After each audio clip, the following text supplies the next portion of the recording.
¿Qué tal? Bienvenidos al resumen en línea de los programas de la barra de opinión de TV Azteca, Desafío. Los saluda su servidor Miguel Guerrero.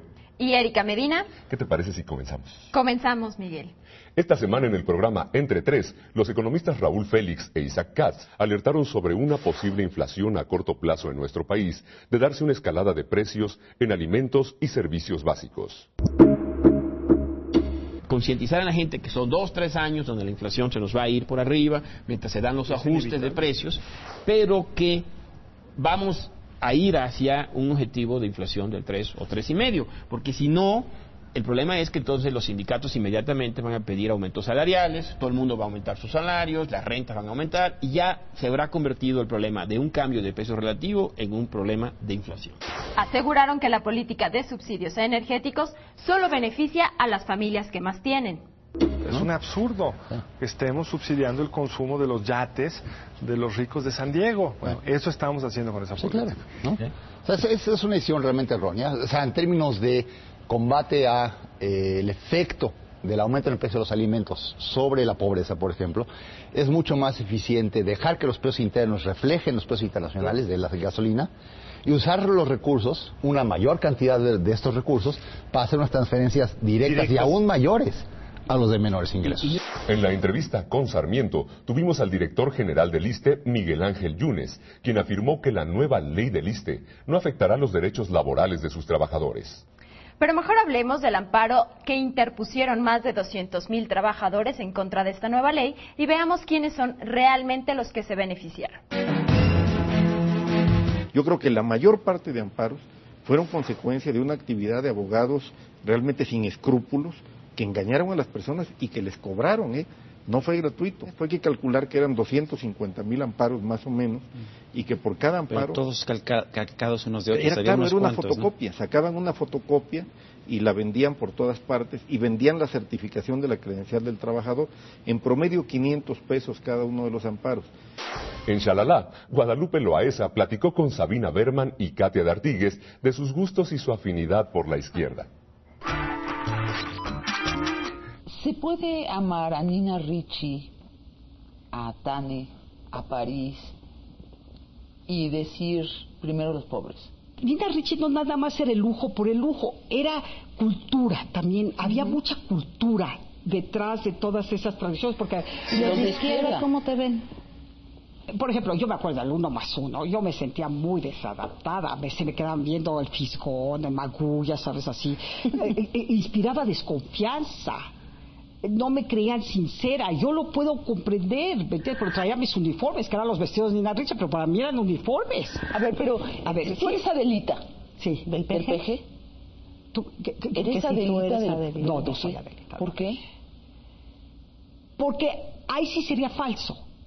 Cuando López Obrador hizo esta ceremonia el 20 de noviembre, se puso Rosario Ibarra Pedra, le puso una banda presidencial y dijo, soy el presidente legítimo. ¿Qué te pareció? No me gustó. Yo de repente vi a Guadalupe entre la multitud que me decía, esquizofrénica. Loca. Y yo me dije, ¿qué diablos estoy haciendo aquí? Esto, al rato, Jesusa va a venir disfrazada de Benito Juárez, eso también lo escribí. Con su peculiar estilo platicó de algunos personajes de la clase política de nuestro país. Vi lo que le pasó a Krill y Eddie González y qué barbaridad, y lo negó. Bueno, es que también, y que cómo estará la pobre de Lolita, su mamá, y la bola Krill, el papá, así le dicen, la bola Krill, qué barbaridad. La casa de Diego Fernández Ceballos es casi una manzana en Las Lomas, gigantesca. Murillo, no conozco su casa, pero me imagino que es muy rico. Aunque sí son más discretos, menos ostentosos que los priistas, por supuesto. En contexto, Luis de la Barreda, expresidente de la Comisión de Derechos Humanos del Distrito Federal, advirtió que la reforma electoral ha convertido al IFE en una nueva Inquisición. El IFE se ha convertido en una nueva Inquisición, de ser un órgano que organizaba y calificaba las elecciones, de ser un órgano fundamental para la consolidación de la democracia en México. Se ha convertido, además de lo anterior, en una nueva Inquisición, con la facultad de decir qué se puede decir y qué no se puede decir, incluso por los partidos políticos en los medios de comunicación. Dijo que la Suprema Corte de Justicia de la Nación está ante una oportunidad histórica de hacer valer su papel como máximo tribunal. Es que estamos ante algo verdaderamente escandaloso.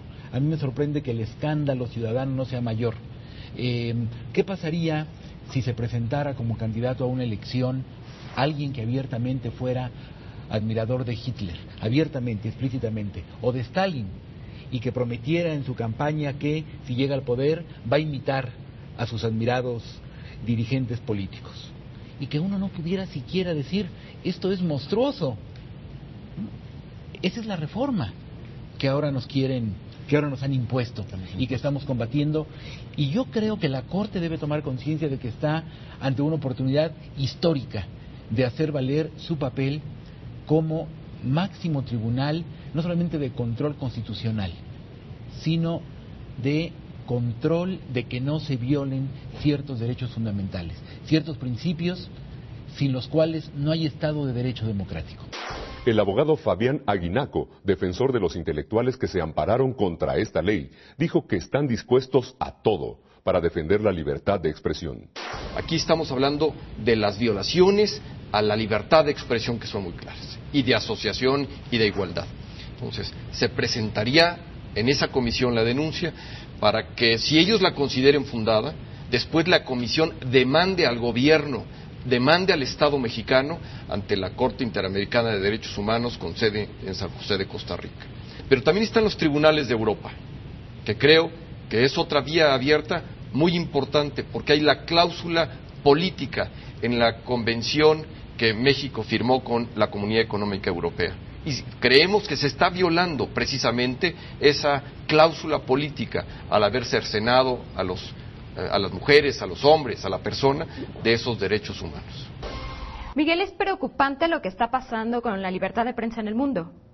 Pues mira, este jueves Gonzalo Marroquín, director de Libertad de Prensa e Información de la CIP, que es la Sociedad Interamericana de Prensa, conversó con Sergio Sarmiento al respecto. De profunda preocupación. Hay demasiados países en los cuales se ven que existen brotes o actitudes muy definidas en contra de la libertad de prensa. Vemos el caso de Venezuela, que es patético. Es muy inquietante, sí. Hay canales de televisión que han sido sacados del aire sin ninguna justificación, más bien como un castigo por la línea editorial que han mantenido, y hay amenazas sobre otros canales. La prensa escrita, que tiene limitantes y amenazas constantes, demandas judiciales, etcétera. Y vemos que hay otros países, sobre todo en Sudamérica, en donde hay mucho peligro porque pueden empezar a haber reformas constitucionales como las anunciadas en Ecuador y pretendidas en Bolivia, en donde ya se incluyen algunas limitaciones a la libertad de expresión. Dijo que coartar la libertad de comercio es también atentar contra la libertad de expresión. ¿Sí te parece una legislación así un atentado a la libertad de expresión o te parece nada más un atentado a la libertad de comercio? Es que lo que sucede es que las palabras muchas veces suenan interesantes porque estamos hablando de la parte comercial en la publicidad, pero cuando pensamos que se está limitando la capacidad de la gente de poder expresarse a través de la publicidad, es una restricción a la libertad de expresión. Bueno, mucha gente no tiene otra forma de expresar sus ideas que comprar un desplegado, que comprar un pequeño anuncio en que acuse a alguien o que denuncie una arbitrariedad. Así, y ocurre en todos nuestros países, ¿verdad? Y eso no debe limitarse. Yo diría que la tarea nuestra ahora es sensibilizar a la opinión pública y a las sociedades de cada uno de los países, porque esta ya no es una lucha que podemos librar solamente los periodistas, esta es una lucha que debe librar toda la sociedad de cada país, defender ese derecho que es propio, es el derecho de la sociedad a recibir información. Pero Gonzalo, muchas veces la gente te dice, bueno, es que ustedes los periodistas son muy arrogantes, ustedes los periodistas están buscando el sensacionalismo, y yo sí estoy de acuerdo en que se limiten las libertades de expresión y de prensa. ¿Qué le dices a la gente que te dice esto? Me atrevo a decir que es mejor vivir con esos excesos y que haya el respeto y libertad, que empecemos a restringir la libertad de expresión, y a través de restringir la libertad de expresión se van a empezar a restringir las otras libertades que tiene la sociedad. Si no hay una prensa que esté denunciando, si no hay una prensa que esté informando de lo que está sucediendo, es muy fácil que se violen los derechos humanos en términos generales de la población. Hay que recordar que en los periodos de dictaduras lo que la prensa hacía era se autocensuraba, no había libertad de prensa, y la consecuencia eran las violaciones constantes a las libertades de las personas. Bueno, esto ha sido Desafío, lo mejor de la barra de opinión de TV Azteca. Les recordamos que pueden ver la repetición de todos estos programas en nuestra página www.tvazteca.com/barra de opinión.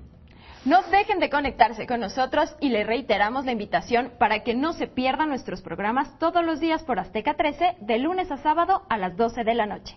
Muchas gracias, Erika Medina. Muchas gracias, Miguel Guerrero. Hasta pronto y pásela muy bien.